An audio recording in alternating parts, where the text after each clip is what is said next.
रांची में हर साल एक ही कहानी दोहराई जाती है। पहले स्कूल फीस बढ़ाते हैं, एडमिशन के नाम पर पैसे वसूलते हैं, किताब और ड्रेस के नाम पर अभिभावकों की जेबें खाली करवाते हैं और जब सब कुछ खत्म हो जाता है तब जागता है प्रशासन। अब डीसी साहब कह रहे हैं सख्ती होगी, कार्रवाई होगी, लेकिन सवाल यह है कि जब लूट चल रही थी तब आप थे कहां? क्या यह कार्रवाई है या फिर सिर्फ कैमरे के सामने एक्शन का ट्रेलर है? अब जरा आज की तस्वीर देखिए। रांची में 272 प्राइवेट स्कूलों के प्राचार्यों को बुलाया गया, मीटिंग हुई, निर्देश दिए गए, पीटीए बनाओ, स्कूलों के फीस कंट्रोल करो, मनमानी बंद करो, 3 दिन का अल्टीमेटम भी दिया गया। लेकिन असली सवाल ये नहीं है कि आज क्या बोला गया, सवाल यह है कि अब क्यों बोला गया। डीसी के साथ हुई मीटिंग में एक चौंकाने वाला सच भी सामने आया। 272 स्कूलों में सिर्फ 13 स्कूलों ने ही पीटीए बनाया, यानी 250 से ज्यादा स्कूल बिना पेरेंट्स की मंजूरी के फैसले ले रहे थे। फीस बढ़ानी है बढ़ाओ, ट्रांसपोर्ट चार्ज बढ़ाना है बढ़ाओ, कोई रोकने वाला नहीं। और ये सब आज नहीं, सालों से चल रहा है। और अब समझिए असली खेल है क्या। 100-200 रुपए का एडमिशन फॉर्म बेचा गया 2000 से 3000 रुपए में, कहीं 25,000 रुपए तक की फीस वसूली गई।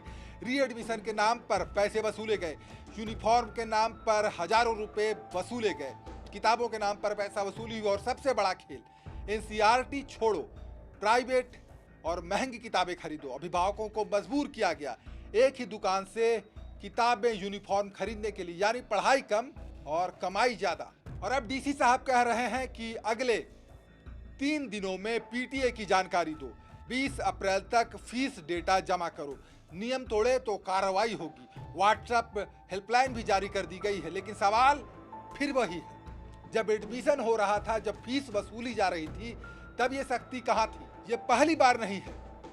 हर बार नया सेशन शुरू होने से पहले प्रशासन की ओर से निर्देश जारी होते हैं। हर साल स्कूलों को चेतावनी दी जाती है। नया सेशन शुरू होने से पहले ही डीसी मंजुनाथ भजंत्री ने इस बार भी साफ निर्देश दिए थे। कहा था मनमानी फीस बढ़ोतरी नहीं होगी, किसी एक दुकान से किताब और ड्रेस खरीदने का दबाव नहीं होगा, एनसीईआरटी की किताबें ही लागू होंगी, पीटीए की मंजूरी के बिना कोई चार्ज स्कूलों में नहीं बढ़ेगा। यानी सब कुछ पहले से तय था, नियम भी थे, चेतावनी भी थी। तो फिर सवाल यह है कि फिर भी स्कूलों ने मनमानी कैसे कर ली? क्यों 10 से 15% फीस बढ़ गई?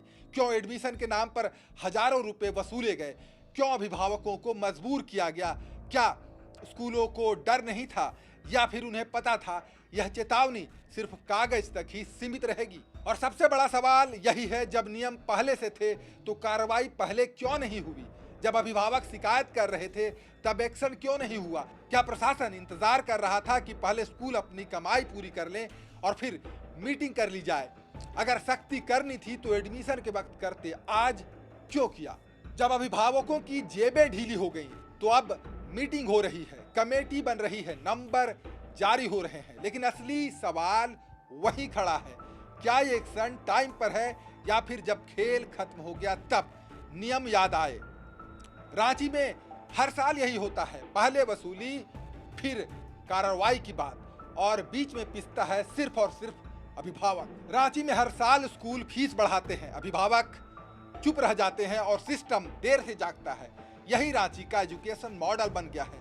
अब देखना यह है कि इस बार नियम चलेंगे या फिर रूल्स सिर्फ कागज पर ही रहेंगे। फैसला आपके हाथ में है, कमेंट में बताइए। वीडियो पसंद आया हो तो लाइक कीजिए और चैनल को सब्सक्राइब कीजिए। नमस्कार।